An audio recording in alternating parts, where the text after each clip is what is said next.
Well, border town residents are sounding the alarm about the crisis in their own backyards. Some are even having their homes broken into in the middle of the night. In one horrific instance, a resident saw her own dog murdered by illegal immigrants as they trespassed into her property, trying to steal things. Now, of course, this comes as border crossings have hit new record highs, and migrant drownings in the Rio Grande have flooded Eagle Pass mortuaries, forcing the city to request more refrigerators to preserve dead bodies. So what's actually being done about the crisis, and how can border town residents ever feel safe again? Here to respond are two people who have been covering this story from the very beginning. Former acting Customs and Border Patrol Commissioner Mark Morgan, who is now a Newsmax senior law enforcement analyst, and field reporter for the Daily Caller, Jorge Ventura. Good to see you both. Mark, I want to start with you first.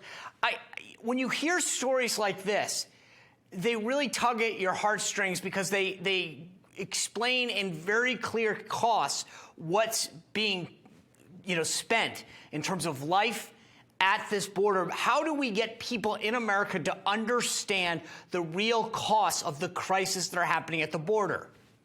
Yeah, Sean, look, I think you've hit the nail on the head. That's the issue. There still is a fundamental misunderstanding across this America. I travel all over this country, and they believe that you can be for border security and for illegal migration. It doesn't work that way. We've been saying for a long time, the most inhumane thing that you could do for both American citizens and the migrants themselves is to have open border policies. Look, we know that the cost of American lives. Drugs are pouring in, killed 107,000 Americans. The leading cause of death between 18 and 45-year-old in this country is fentanyl. 95% of fentanyl comes from the southwest border. But what we don't talk enough about is what you just said, the toll that it takes on the migrants themselves. Another record shattered by this administration in the past 19 months is the number of dead migrants this administration has found along the border, over 1,000. Not to mention the young women and children that are raped and sexually assaulted, and of course those that are forced into human trafficking. All of that has exponentially increased under this administration's open border policies, but you'll never hear the administration talk about it.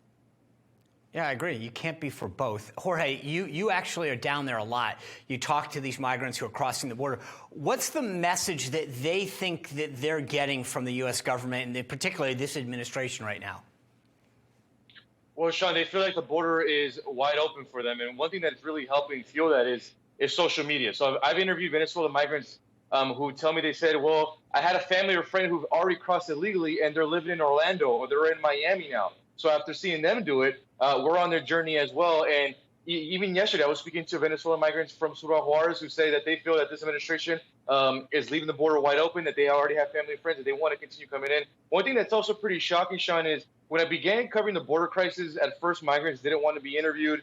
They would hide their faces. Now, we had our cameras on, and migrants are doing a thumbs up. They're waving. Some of them are even on a Facebook live stream or FaceTiming a family friend as they're crossing illegally. So they have no worry of deportation or any sign of deterrence.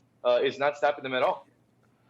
That tells you everything you need to know right now. I mean, there's no fear. They literally are broadcasting it for everybody to see because they don't think there's any consequences, Mark. That says a lot. The interesting thing is, I asked you earlier what can be done to send a message.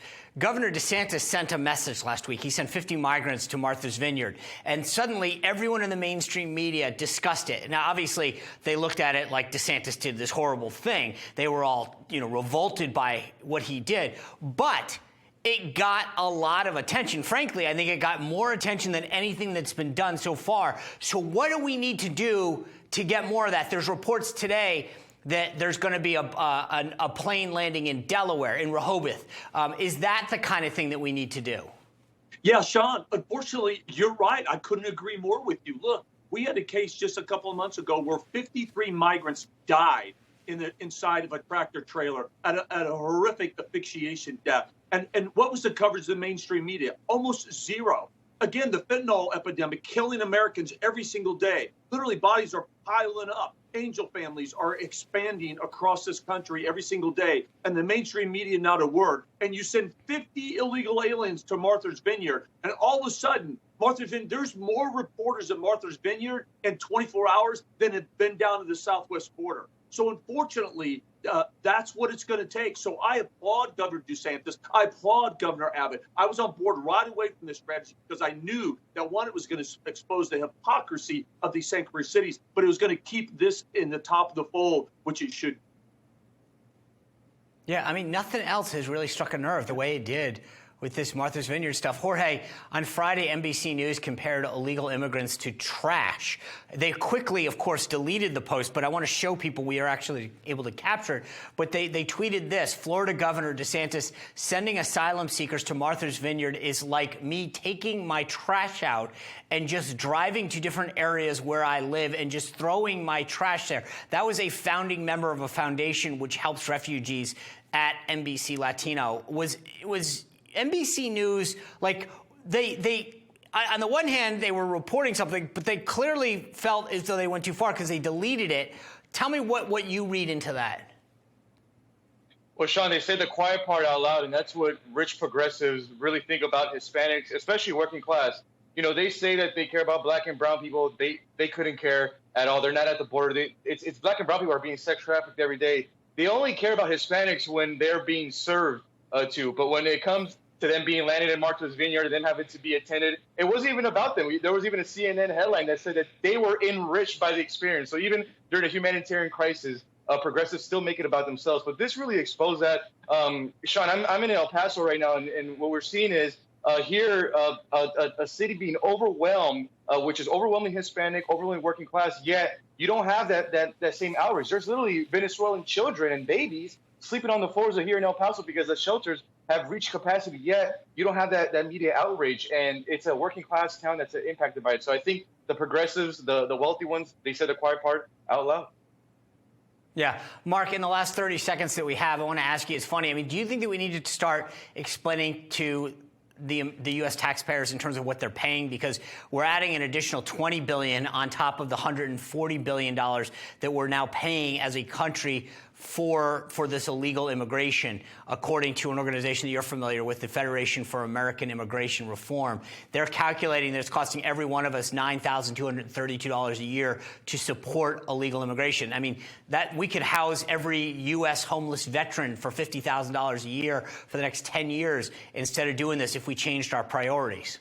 Yeah, Sean, look, I agree with you 100% on that point as well. Look, we've already know that the illegal immigration drives our borders to be wide open. We know the deaths by the drugs and the criminal aliens pouring in. But what we don't talk enough is the taxpayer cost. Annually, it costs U.S. taxpayers about $140 billion to fund all the illegal aliens in this country right now. Because think about this. When they come across, they don't have a skill, they don't speak the language, they have no familiar connection, no ways to financially support themselves. On day one, they become a welfare of the state, and many of them remain so.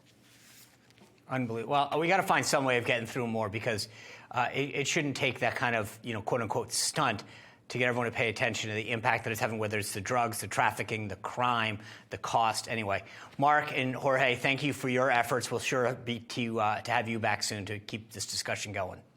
Thanks, Sean. You bet. All right, well, coming up, Stacey Abrams continues to deny that she's lost the governor's election from 2018, yet the media touts her as an expert when it comes to election laws. Our company is going to weigh in on that and a whole lot more when we return.